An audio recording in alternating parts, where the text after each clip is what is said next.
అండి అందరికీ ఈరోజు మనం నేర్చుకోబోతున్న లెసన్ 9th క్లాస్ తెలుగుకు సంబంధించి ఏ దేశమేగినా అనేటటువంటి లెసన్ నుంచి మోస్ట్ ఇంపార్టెంట్ ప్రాక్టీస్ బిట్స్ అనేవి ఈరోజు మనం చూడబోతున్నాం.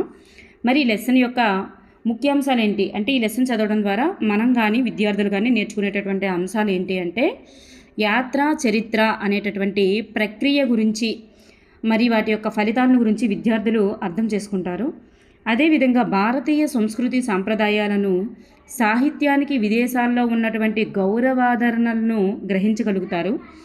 రచయిత్రి విదేశీ పర్యటనలో పొందినటువంటి అనుభవాలను కూడా విద్యార్థులు వివరించగలుగుతారు.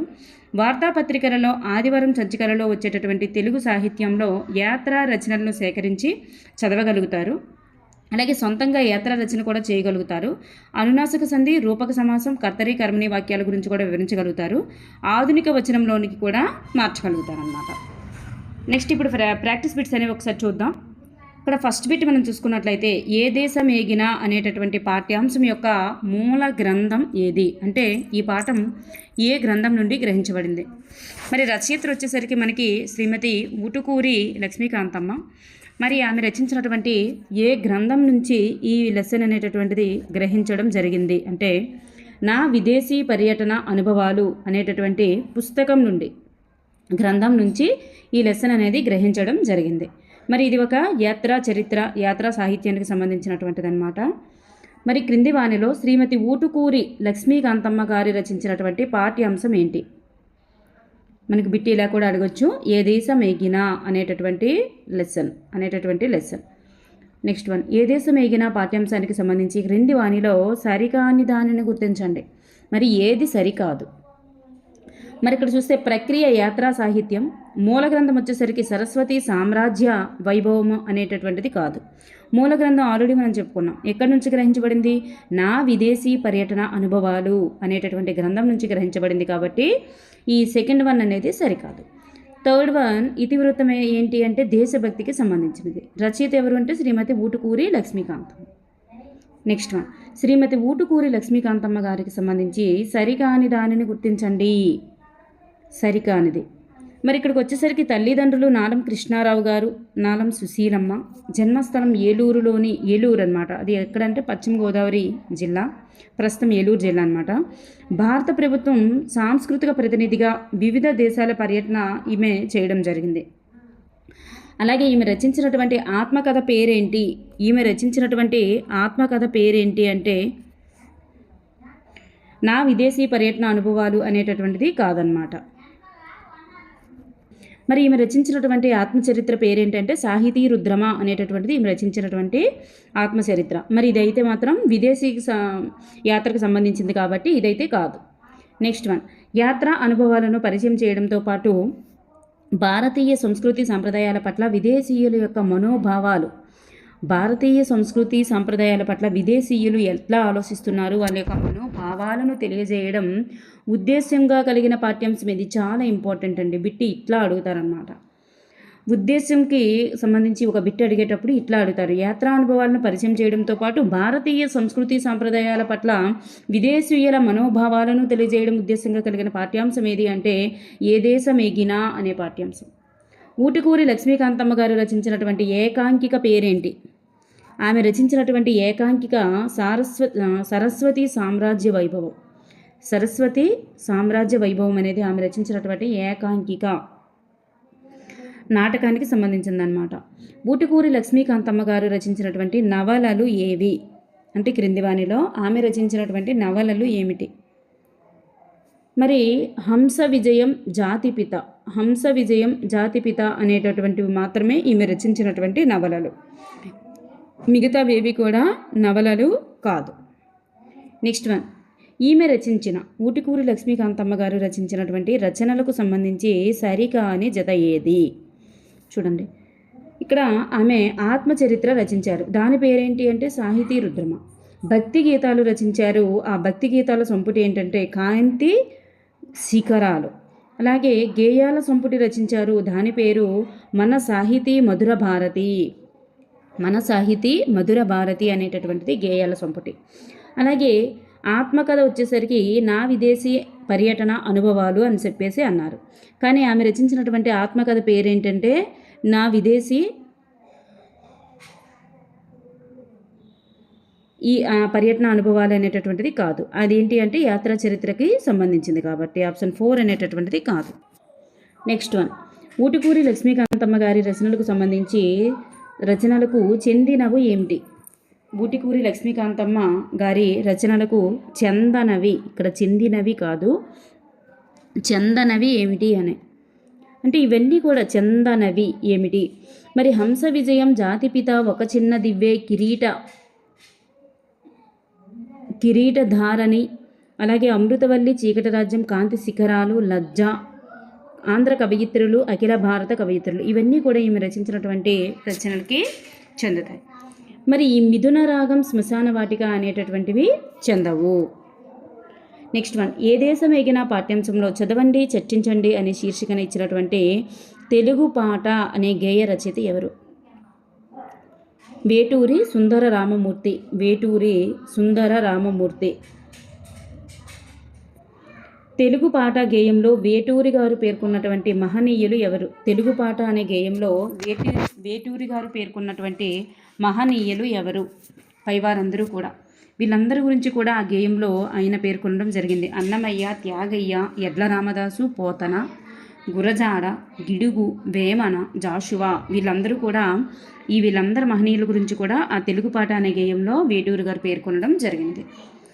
వేమన, జాషువా గారి పద్యాలుండగా వేదములు అవసరం లేదని తెలుగు పాట గేయం ద్వారా పేర్కొన్నవారు ఎవరు?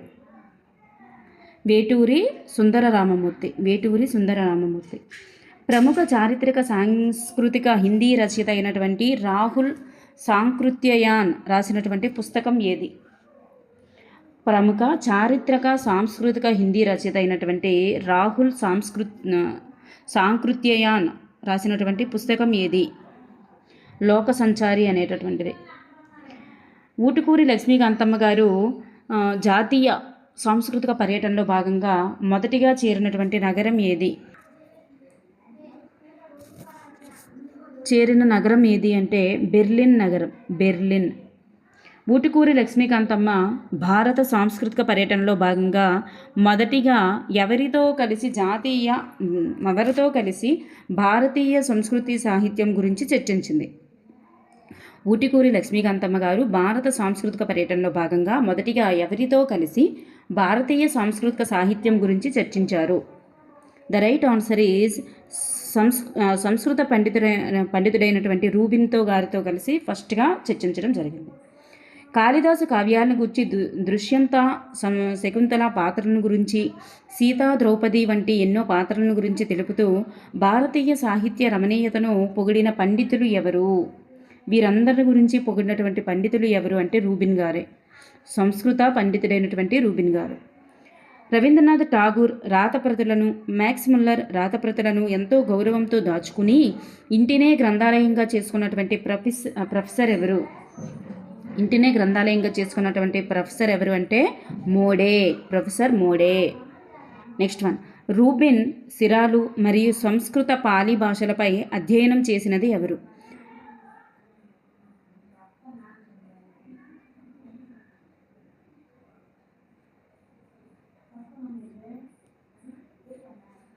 ఇక్కడ రూబిన్ శిష్యురాలండి.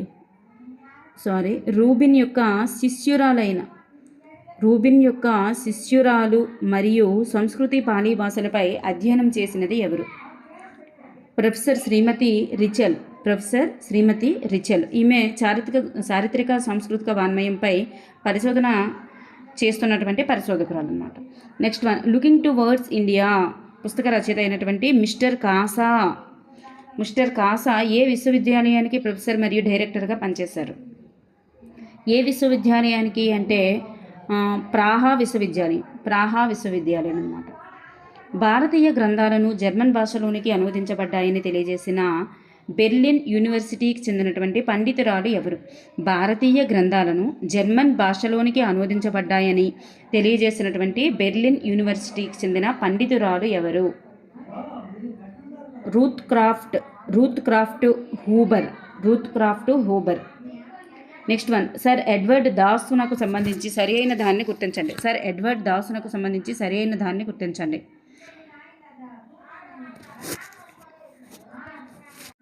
ఇక్కడ చూస్తే రష్యాలోని విల్నూస్ నగరంలో నివాసం అనమాట ఈ సర్ ఎడ్వర్డ్ దాస్ గారిది. విల్నూస్ నగరంలో నివాసం, అలాగే జవహర్లాల్ అవార్డు గ్రహీత, అలాగే మాయినో ఇండస్కీ అనేటటువంటి గ్రంథాలను కూడా ఈయన రచించడం జరిగింది. సో పైవన్నీ కూడా ఇక్కడ మనకి సరి అయినవి.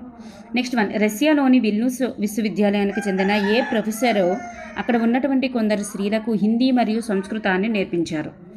రష్యాలోని విల్నూస్ విశ్వవిద్యాలయానికి చెందినటువంటి ఏ ప్రొఫెసర్ అక్కడ ఉన్నటువంటి కొందరు స్త్రీలకు హిందీ మరియు సంస్కృతంను నేర్పిస్తుంటారు అంటే ప్రొఫెసర్ మీరోనస్. ఊటుకూరి లక్ష్మీకాంతమ్మకు విదేశీ పర్యటనలో బెస్ట్ ఆఫ్ పోయెట్స్ అనే బెల్ట్ను బహుకరించిన వారు సర్ ఎడ్వర్డ్ దాస్. ఐరోపాలోని ఏ భాష సంస్కృతానికి అత్యంత సన్నిహితంగా ఉన్నదని ఊటుకూరి లక్ష్మీకాంతమ్మ గారు పేర్కొన్నారు. ఐరోపాలోని ఏ భాష అనేది సంస్కృతానికి అత్యంత సన్నిహితంగా ఉందని మరి ఊటుకూరి లక్ష్మీకాంతమ్మ గారు పేర్కొన్నారు అంటే పై మూడు కూడా చెక్కు, స్లావు, లిథువేనియా. నెక్స్ట్ వన్, తెలుగులో తొలి యాత్రా రచయిత్రి ఎవరు? పోతం జానకమ్మ. ఐరోపియా దేశాల విశ్వవిద్యాలయాలన్నింటిలోనూ అతి ప్రాచీనమైనటువంటి విశ్వవిద్యాలయం ఇది. ఐరోపాలోని విశ్వవిద్యాలయాలన్నింటిలోనూ అతి ప్రాచీనమైన విశ్వవిద్యాలయం ఏది? ప్రాహా విశ్వవిద్యాలయం. భారతీయ సాహిత్యంపై మక్కువ వలన తన తల్లి పేరును రత్న అని, భార్య పేరును పద్మ అని, కూతురి పేరును అమృత అని మార్చుకున్నటువంటి బుడాపెస్ట్ యూనివర్సిటీ ప్రొఫెసర్ ఎవరు? Professor Clara. జానకమ్మ తెలుగులో రాసినటువంటి తన యాత్రానుభవాన్ని పిక్చర్స్ ఆఫ్ ఇంగ్లాండ్ పేరుతో ఆంగ్లంలోకి అనువదించిన తర్వాత ఆ పుస్తకాన్ని తెలుగులోనికి అనువదించిన వారు ఎవరు? జానకమ్మ తెలుగులో రాసినటువంటి తన యాత్రానుభవాన్ని పిక్చర్స్ ఆఫ్ ఇంగ్లాండ్ పేరుతో ఆంగ్లంలోకి అనువదించి తర్వాత ఆ పుస్తకాన్ని తెలుగులోనికి అనువదించిన వారు ఎవరు? The right answer is Kalidasu Purushottam. Janakamma తెలుగులో రాసినటువంటి తన యాత్రానుభవాన్ని పిక్చర్స్ ఆఫ్ ఇంగ్లాండ్ పేరుతో ఆంగ్లంలోకి అనువదించిన తర్వాత ఆ పుస్తకాన్ని తెలుగులోనికి ఏ పేరుతో కాళిదాసు పురుషోత్తం గారు అనువదించారు? ఇది పిక్చర్లో ఉంటుందండి. ఈ ఒక బాక్స్లో పిక్చర్ ఉంటుంది కదా, అక్కడ ఉంటుందన్నమాట ఇది బిట్. జానకమ్మ ఇంగ్లాండ్ యాత్ర అనే పేరుతో మరి ఈయన తెలుగులోనికి అనువదించడం జరిగింది. ఎవరంటే కాళిదాసు పురుషోత్తం గారు. యాత్రా రచన రచయితలకు సంబంధించి సరి అయిన దాన్ని గుర్తించండి. ఇక్కడ చూస్తే మనకు అన్ని సరైనవేనండి. అటజని కాంచే అనేది ఎండ్లూరు సుధాకర్ గారిది. ఇనుప తెరవనుక అనేది రావూరి భరద్వాజ గారిది. నవభారతి అనేది మాలతి చందూర్ గారిది. ఇవన్నీ కూడా మనకి ఇక్కడ సరి అయినవే. యాత్రా రచయితలకు సంబంధించి సరికాని దాన్ని గుర్తించండి. సరికానిది ఇక్కడ చూస్తే రష్యాలోని స్నేహయాత్ర అనేది వాసా ప్రభావతి. నేను చూసిన అమెరికా అనేది అక్కినేని నాగేశ్వరరావు గారిది. అలాగే కాశీయాత్ర చరిత్ర అనేటటువంటిది ఏనుగుల వీరస్వామి గారిది. ఇక్కడ మూడు కూడా సరి అయినవే. సరికానిదంటూ మనకి ఇక్కడ ఏదీ లేదు. నెక్స్ట్ వన్, ఈ క్రింది అర్థాల్లో సరికాని దాన్ని గుర్తించండి. ఈ క్రింది అర్థాల్లో సరికాని దాన్ని గుర్తించాలి. ఇక్కడ చూస్తే జోతలు అంటే దండలు కాదు నమస్కారాలు. జోతలు అనగా నమస్కారాలు. సో ఇక్కడ ఆప్షన్ 1 అనేటటువంటిది సరిగా లేదు. సమాగమం అనగా కలయిక. అలాగే కలగుండు అంటే కలవరం. సాధ్వి అంటే పతివ్రత. మూడు కూడా సరిగానే ఉన్నాయి. ఫస్ట్ సరికాదు. ఆదేశం, ఆజ్ఞ అనేటటువంటి పర్యాయ పదాలు కలిగిన పదం ఏది? ఆదేశం, ఆజ్ఞ అనేటటువంటి పర్యాయ పదాలు కలిగిన పదం ఏది అంటే అనుజ్ఞ. ఈ క్రింది ప్రకృతి వికృతులకు సంబంధించి సరిగా పరచని దానిని గుర్తించాలి. దీపం అంటే దివ్వె. యత్నం జతనం. యాత్ర జాతర. మాణిక్యం అనగా జానిక్యం అనేది రాంగ్. ఏమవుతుంది ఆన్సర్ అంటే మాణికం అనేది రైట్ ఆన్సర్. ఈ క్రింది వానిలో అనునాసిక సంధికి చెందిన పదం విడదీయడానికి సంబంధించి సరికాని దాన్ని గుర్తించండి. అనునాసిక సంధికి చెందినటువంటి పదం విడదీయడానికి సంబంధించి సరికాని దాన్ని గుర్తించాలి. ఇక్కడ చూస్తే మరున్నందుడు అంటే మరుత్ ప్లస్ నందనుడు. మరున్నందనుడు అంటే మరుత్ ప్లస్ నందనుడు. జగన్నాథుడు జగత్ రావాలండి. జగన్ ప్లస్ నాథుడు కాదు, జగత్ ప్లస్ నాథుడు అని రావాలి. సో ఆప్షన్ 2 అనేది ఇక్కడ మనకు సరిగా లేదు. రాన్ మహేంద్రవరం రాట్ ప్లస్ మహేంద్రవరం, రాన్ మహేంద్రవరం అనేది అవుతుంది. సో ఇక్కడ ఏంటంటే కచ్చట తపలు వస్తాయన్నమాట. ఇక్కడ ఈ ఎండింగ్లో మనకి కచ్చట తపలు రావాలి, అవి గజట తపలుగా మారుతాయి. సన్మతి అంటే సత్ ప్లస్ మతి. సో ఇక్కడ మనకు ఆప్షన్ 2 అనేది సరిగా లేదు. షణ్ముఖుడు అనే పదం యొక్క సరి అయిన విడదీయబడిన పదం ఏది? షణ్ముఖుడు అనే పదం యొక్క సరి అయిన విడదీయబడిన పదం ఏది? షణ్ముఖుడు షట్ ప్లస్ ముఖుడు. నెక్స్ట్ శాస్త్రాభిమాని అను పదానికి సరి అయిన విగ్రహవాక్యాన్ని గుర్తించండి. శాస్త్రాభిమాని, శాస్త్రమునందు అభిమాని.